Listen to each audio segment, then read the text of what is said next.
Hi there, it's Joe Scully, Pro Rodeo MC, and I'm here at the Fort Erie Racetrack. It's been around here in the province of Ontario, dating all the way back to 1897. It's a very historic, beautiful facility, celebrating its 115th year here in 2012, and sadly, this will be the last year for this racetrack. It's set to shut down December 31st, 2012, and maybe we'll stay open with off-track betting until late March of 2013, but 115 years, and it all comes to an end coming up here right shortly. It's a huge economic blow to the local community. This track, the economic impact just here in the town of Fort Erie and the entire municipality surrounding this racetrack goes all the way to $210 to $220 million a year of local economic impact generated out of this legendary racetrack.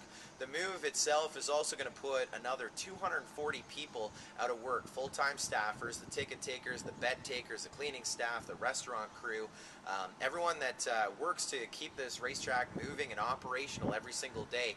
It's 240 people that'll be out of work here in the Niagara region.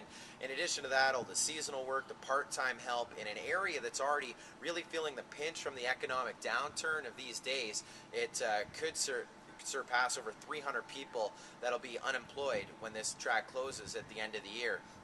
Now, this all comes from a 541-page report that came out mid-February. It's known as the Drummond Report, which was put together by lead economist Don Drummond and an entire group of other economists, all with specialty areas of our province's infrastructure, the health, the education, and infrastructure, and so forth. And that report came out, and it was a bunch of ideas, and so far we think that the Slots at Racetrack program was the only thing of well over 300 ideas, as I call them, just thought balloons out of that report that came out of that 501-page report. We believe the Slots at Racetrack program is the only one that has come into fruition as we sit right now.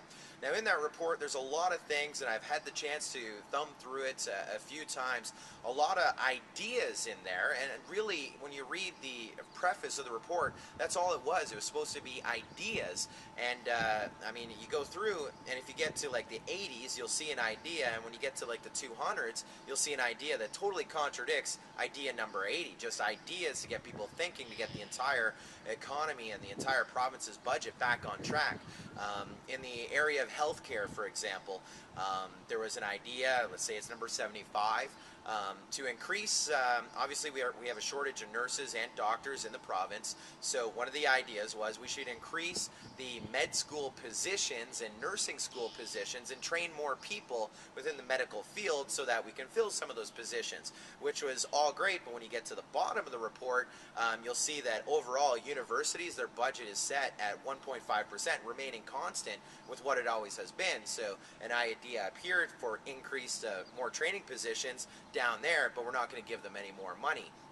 As a former commuter to the GTA, one of the things that instantly jumped out on me when I saw the news bulletins of the report as it was released on CP24 was charging for GO Transit parking. Now, already GO Transit is really expensive, and if you go out and you get a smart car or even just a beater, insure it, put your fuel in it, drive it down and back and forth to the city, they want to charge for parking to park and then take the train. And if you put the parking in at the GO Transit plus that train commute, it's just as expensive as if you had the beater going down. I mean, you can get a few more door dings from parking down in some small spaces down in downtown Toronto, but you actually may save money if you start charging money for the parking. Obviously, another revenue generator for the province of Ontario is our Liquor Control Board of Ontario, or LCBO, and of course the beer store. So early in the report it says we should start selling off those LCBO properties, privatize them. The beer store, let's go to the convenience store, we'll still tax it, and it won't cost us as much to run the business and put it on the shop owner. Kind of a good idea, but as you get deeper in the report, there's another idea of opening more LCBO stores and beer stores up in some of those areas that there currently aren't any of those within, a 50, 60 kilometer radius. So sell them off and open new ones. So very contradictory, but again, what I initially thought was, just ideas. But there was one in there, and again, Dwight Duncan has, our finance minister of the province of Ontario, has enacted this one, and it says, reevaluate the practice of providing a portion of the net slot machine revenues at racetracks to the horse racing industry and breeding industries. So that program is called the Slot at Racetrack program, and it said, let's take a look at it. It's a subsidy. These people are just, getting money off our slots, and we'll take a look at the program. Now, conveniently, as soon as that report came out, it was like 2 or 3 days later, Ontario Finance Minister Dwight Duncan announced he was doing away with the slots at racetrack program. So the report comes out, boom, one thing that actually got conducted, one of the things out of the Drummond report, and instantly they started ripping out those slots right out of those racetracks, and the racetracks are moving their way to shut down, including this one here, Fort Erie Racetrack. Now, when it comes to the horse racing industry itself, I mean, it affects us all, and I'm briefly going to go through how it goes through racing, equine, and the entire province. But starting things off with the horse racing industry, now that these slots are being ripped out, that revenue share is not going to the local community, they can't afford to put the money in the purses to make it lucrative enough to raise horses, train horses, and race horses. So the purses, the projections are they're going back to the 1970 payoffs, which you could barely afford to race horses then. It was more of a passion project, and now it's being more expensive. More expensive to race horses, haul horses, and we're going back to the 1970 price structure without that revenue. So what does that mean? Over 60,000 people that are currently employed or earn their living from Ontario horse racing are now going to be out of a job. Now, think about the contradiction already as we start with the 60,000 jobs, which has been the lead point from the Ontario horse racing industry. 60,000 people out of work, which means now they're going to be collecting EI. The smart ones, the trainable ones, if you will take advantage of the great programs that are already in place by our province, where the government will pay or subsidize some of their schooling and education. They'll look after some of their bills through employment insurance as they go to school and retrain them and get them into the workforce. There are many people that have been around horses since they were born, and they're second, third generation. They only know one thing, and that is how to train, exercise, groom, and care for racetrack horses at the track, horses at home, horses in the program.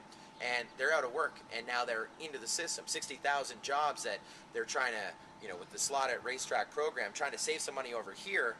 It's now going to cost them more just with those jobs, and obviously how those jobs and people employed, how it affects all of us locally. It's just less money going around and more money going out. Now, with the horses that are involved in horse racing, it's a great program. I mean, with the thoroughbred horses, the standardbred horses, there's big money in it currently until this program got shut down, and breeding a horse's stud fees can sometimes go up to over $50,000 just for a stud fee of a horse. You have no idea if it's going to race well or not, if it's going to win place show. So there's horses right now, mares that are in foal, and the foal is well worth over $50,000. And when it's born in the spring, it's going to be worth zero. There's the standardbred horse racing industry across North America. The biggest market here is in Ontario. So, there's only so many that you can sell to other breeders and owners south in the States or maybe out in Western Canada. But, I mean, this is the biggest market, and the market is now diminishing. You can repurpose them, but a $50,000 racehorse pulling a cart for an Amish or a Mennonite person in a town, they'll get there in a hurry, but they're not going to spend that kind of money. There's no way to recoup some of that past earned and spent revenue, and there's only so many horses that you can repurpose, and they already have the life after racing programs. There just isn't enough infrastructure within the equine community to handle this load. One of the things that the horse racing community put in the Toronto Sun that I wasn't a big fan of is that they are euthanizing and terminating a lot of these pregnancies because, those $50,000 stud fees are based on a foal being born. And there are young foals that, these farmers are not going to be able to, or these breeders and horse race owners and farmers are not going to be able to maintain, their lifestyle. And they're being euthanized. The article, it paraphrased, was like, give us our fair share or we're going to kill baby horses, and it ripped at the heartstrings. I don't think it was the right message, but it is a reality. These horses really have no purposes. There's only so many people that will claim them. I mean, it's a sad state of affairs. Now, in the equine community, obviously my background is rodeo, Western horse riding. But whether you're Western, English, pleasure horses, pet horses, trail riding, games, whatever you do, dressage, show jumping, involved with equine, this affects us all. If you look at the feed store, if all of a sudden less people are buying feed, it's going to cost, there's only so much money to go around, the prices are going to go up. Already in Ontario's drought, we're paying $7 a bale for a square bale. The prices are going to go up. There's just not enough people buying it, and to be able to afford those prices, at the cost of making the hay, those farmers need to make every dollar that they can, and less people will be buying it. The blacksmiths, the farriers, the trainers, the less work, which means they still have to make up that money elsewhere, and it's going to affect us all in the equine industry. The automotive market, whether you need a truck just to boot around, you like a big Super Duty, there's less Super Duties being sold, less Rams being sold. Those big trucks, the Chevs, the GMCs, anything to haul a jiggy jogger, a standardbred trailer, a thoroughbred trailer, they're not going to be buying those, which means now there's going to be an overflow of them, and it's going to affect us in the automotive industry, the trailer industry, and those rural economies. Now, for us as taxpayers, if you live in one of the 17 municipalities that currently enjoys a racetrack, those 17 municipalities combined, they receive over $61 million in revenue from the current slots at Racetrack program. That's $61 million that at the end of this year is going to be dried up. That's a lot of money. When you break it down, how does it affect the taxpayer? The town of Milton, they're the first ones to actually do the analysis of the money from the Mohawk racetrack. It's anywhere between 22 to 25% that the entire municipality and the town of Milton are going to have to pay to make up for that in their taxes. So mom and pop, everyone paying taxes, whether you're in the country, the city, the municipality of Milton, your taxes are going to go up 22 to 25% now that slot at Racetrack program is no longer going to be at Mohawk Raceway. The town of Milton, for that 22-25%, it's actually $5.5 million, anywhere between $5.5 million and $6 million that the town of Milton gets, which is now that's their direct cut off the slot at Racetrack program, which is going to cause, almost a 0.25% increase of the entire town's taxes. Where I'm from, of course, just outside of Fergus, Ontario, we have the Grand River Racetrack in Elmira and Centre Wellington. Centre Wellington receives $2.25 million from that racetrack, and that's now going to be a shortfall, and shortfalls, it's going to come from the taxpayers. In the town of Toronto, of course, where the granddaddy is of racing, the Woodbine Racetrack, they receive over $15 million from the slot at Racetrack program at Woodbine Racetrack. That's going to dry up. In Hamilton, where there's the Flamborough Downs, it's $4.6 million that's now going to be a shortfall. In London, in the Western Fair District, $4.1 million annually. In Barrie, they just put in a new racetrack about 5 years ago, $4.4 million that the town of Innisfil is now going to have to try and find that revenue elsewhere because this program is going to cease to exist. Now, with the no replacement of these facilities, those 17 municipalities, again, $61 million, just those 17 municipalities. Now, when it comes to the province of Ontario, the OLGC is the province's. It's one of the arms of it. And the OLGC generates for the province of Ontario, aside from that $61 million that goes into the municipality, for the province of Ontario, it's $1.1 billion that the slot at Racetrack generates for the province, the revenue that goes towards it. That's a ton of money to make back. As they rip those slots out of the racetracks, and they look for their repurposing, you look at where is that revenue going to come from for the OLGC. Now, if you look at the charts, you can actually see steady growth from the slot at Racetrack program as they raise that $61 million and the $1.1 billion for the province. You'll see it's growing over the last 5 years or so. a great program and the one that shows growth. If you look at the province-run casinos, the revenue isn't as high as a slot at Racetrack, but you see it kind of flatlines, except there are those 4 that are privately owned and run casinos that generate money for the province, for the OLGC as well. They're actually losing money, so they're going downhill. The province-run ones are like this, and the only program in the OLGC that's moving up is the slot at Racetrack program. The cash for life, I mean, they keep having to pay that out. The lottos, it's money in, money out, and to the charities. Slot at Racetrack program was the only program that was generating, you know, it's more than its fair share. Now, where are we right now? The racetracks, the horse racing industry, they just want to go back to the table, renegotiate the entire program. Obviously, ixnaying it, 60,000 jobs, the 61 million for the municipalities, the 1.1 billion dollars for the province. It needs fixing, obviously, and they want to go back to the table. They just want their fair share. Now, the industry, looking at it from the outside, from the Western horse perspective, they need to centralize and maybe move the commission or one association or amalgamation, one group, to go back to that table.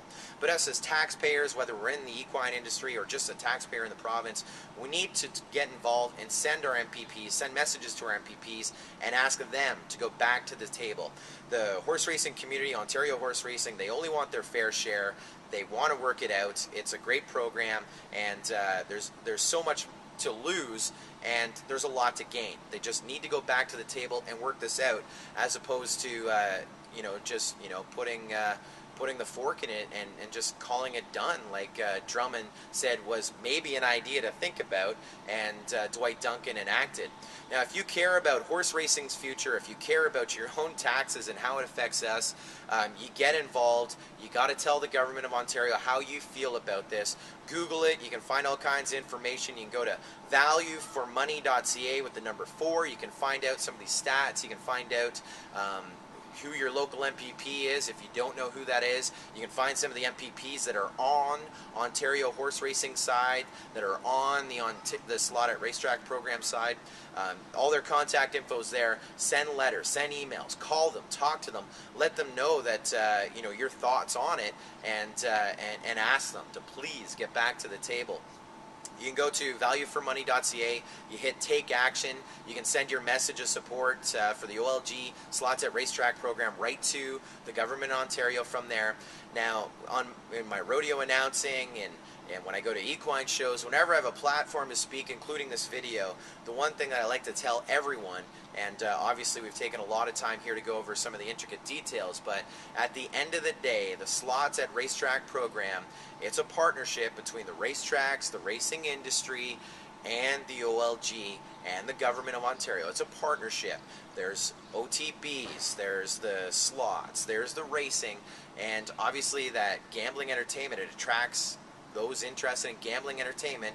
It's a great relationship for everyone, and the industry just wants their fair share. It's a partnership, and as the Drummond Report falsely stated, and as Dwight Duncan truly believes, it's not a subsidy. It's a partnership, not a subsidy. You can get involved, of course, send a message to your MPP, valueformoney.ca, and if you're on the Twitter, use the official hashtag Ontario Horse Racing, and you can see those stories, get involved, share those messages. All kinds of information is coming out every single minute, second, hour.